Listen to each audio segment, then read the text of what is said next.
Fala pessoal, tudo bem? Bom dia, aqui é o professor Marcelo do canal Resenha Forense e voltamos finalmente ao nosso CPC comentado.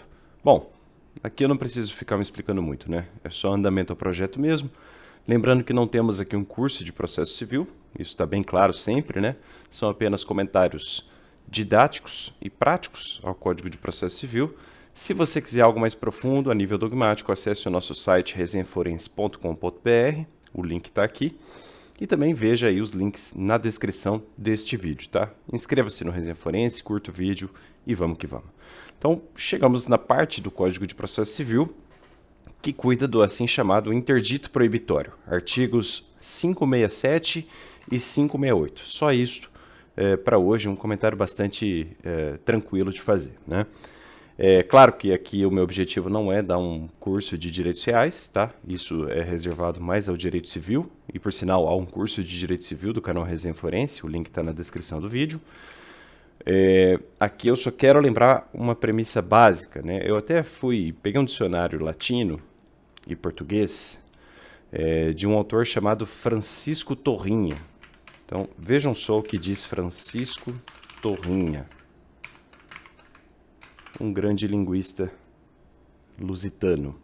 Francisco Torrinha, eu até peguei a versão facsímile aqui, olha só o que ele fala, né? Ó, turbatio. Aí ele coloca aqui alguns significados, né? Perturbação. Então, turbação, você pensa em perturbação, tumulto, desordem, confusão. Aí ele até coloca uma frase aqui, né? In hac turbatione rerum, que significa no meio destas turbações ou perturbações, né? Então, de acordo com Francisco Torrinha, turbação quer significar isso, perturbação mesmo. Essa é a colinha, né? Para saber o que significa perturbação lá nos direitos reais. Pense também na turbulência, né? Quando você pega um avião, é exatamente isso que acontece, é uma turbação da sua posse.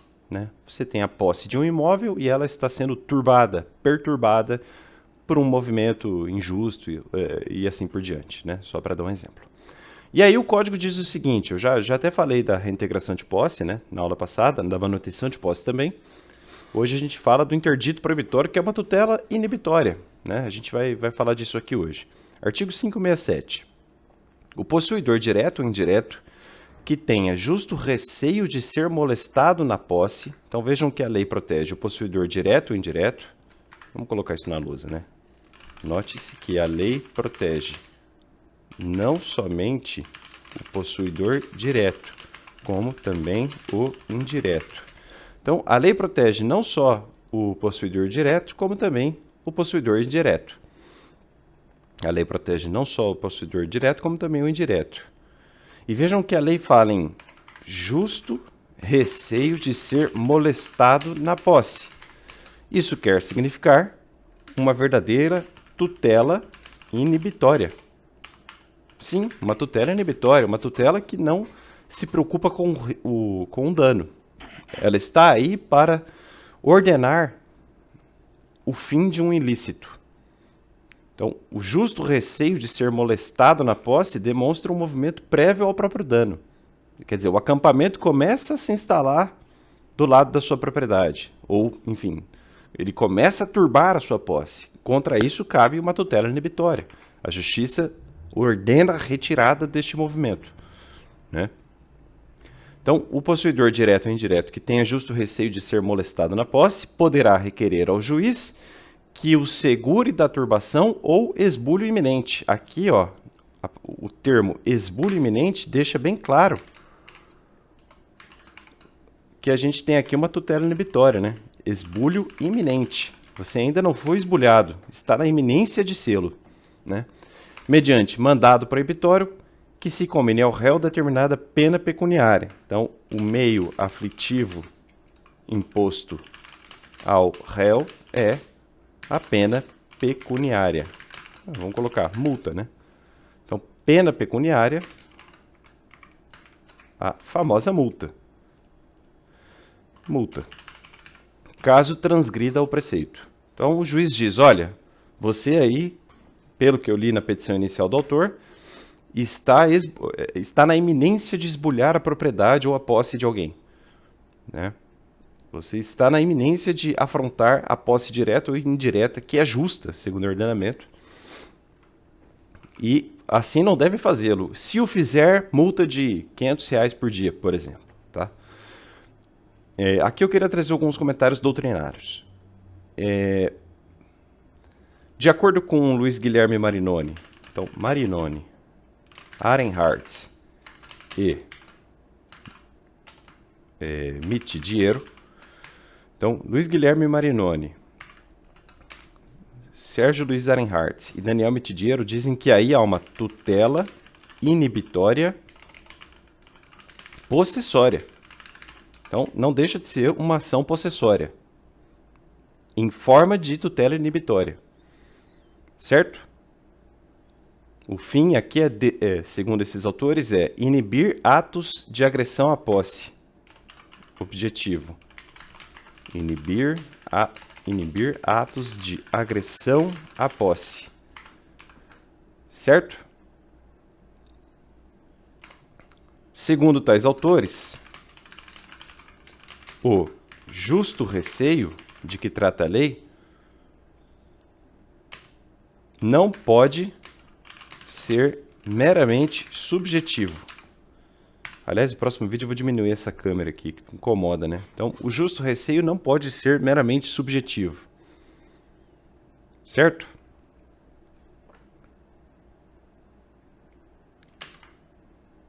Deve haver caracterização de justo receio através de dados objetivos. Eu daria aqui um exemplo de uma ata notarial. Quer dizer, alguém com fé pública certifica a presença de barracas ao longo de um vasto perímetro da propriedade, né? E de ameaças concretas de derrubada da plantação, por exemplo. Certos movimentos ditos sociais fazem isso por aí, né?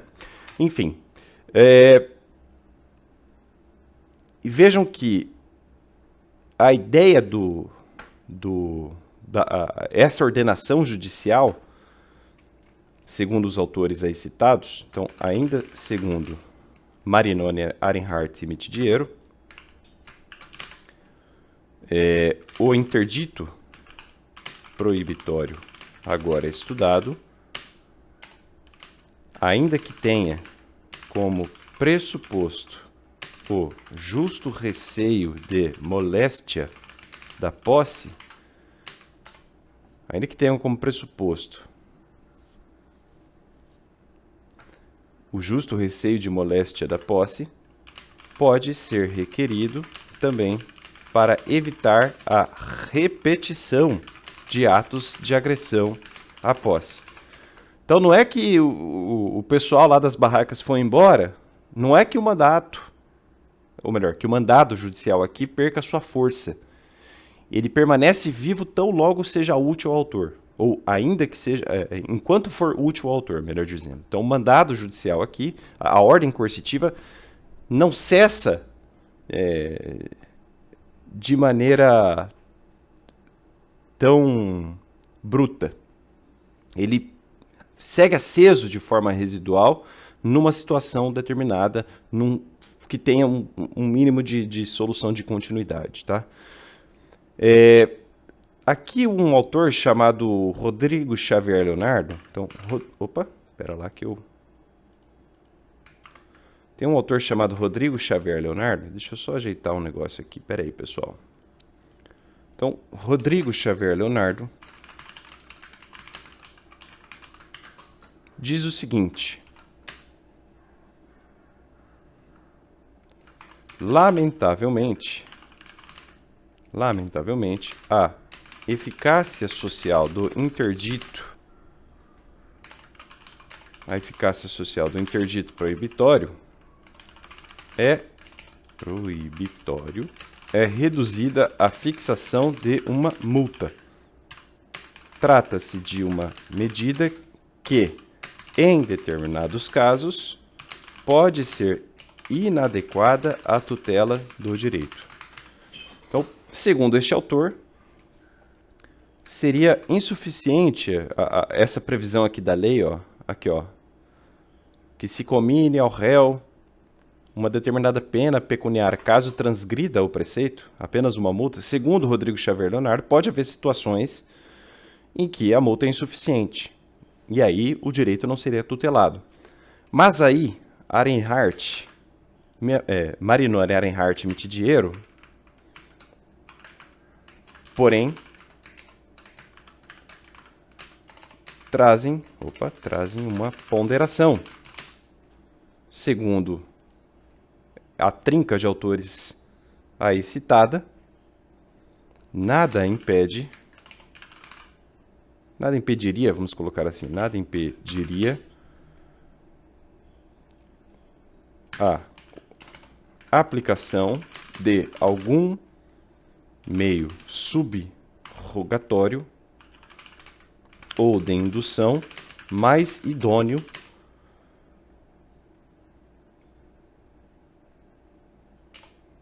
para a tutela inibitória em questão. E aí eles partem da premissa segundo a qual seria aplicável também o artigo 139, inciso 4º do CPC, que alasteceu, né, os poderes do juiz. A gente já fez um vídeo aqui, um longo vídeo comentando principalmente o inciso 4º do artigo 139 do CPC. Eu me remeto, por economia, aos comentários lá produzidos, tá? Então, segundo esses autores, também seria aplicável aqui o 139, inciso 4º do CPC. Então, se a multa for insuficiente, o juiz pode colocar outros meios mais severos. Então, ó, o oficial de justiça vai levar a polícia para desinstalar essas barracas aí, por exemplo, né? Claro que tudo com bom senso, com ponderação, com cuidado, com ressalva, para que ninguém se machuque, para que não haja, para que nenhuma vida seja tolhida, etc, etc. Claro que tudo feito com muito bom senso. Mas tem que ser feito, sem dúvida alguma, tem que ser feito. E aí, por fim, para fechar a aula de hoje, na verdade, um lembrete, né? Então, lembrete. Segundo o enunciado, então, ó, enunciado número 228 da súmula do STJ, é inadmissível o interdito proibitório para a proteção do direito autoral. É inadmissível o interdito proibitório, agora estudado, para a proteção do direito autoral. Certo? Segundo Marinoni Arenhardt e Mitidiero, para Marinoni Arenhardt e Mitidiero, a proteção destes bens seria a obtenção da tutela inibitória geral de que trata o artigo 538 do CPC.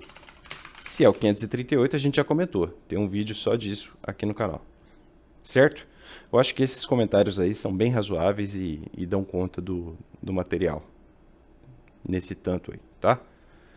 Maravilha. Por fim, o artigo 568. Aplica-se ao interdito proibitório o disposto na seção 2 deste capítulo. Ora, a fungibilidade entre as ações possessórias.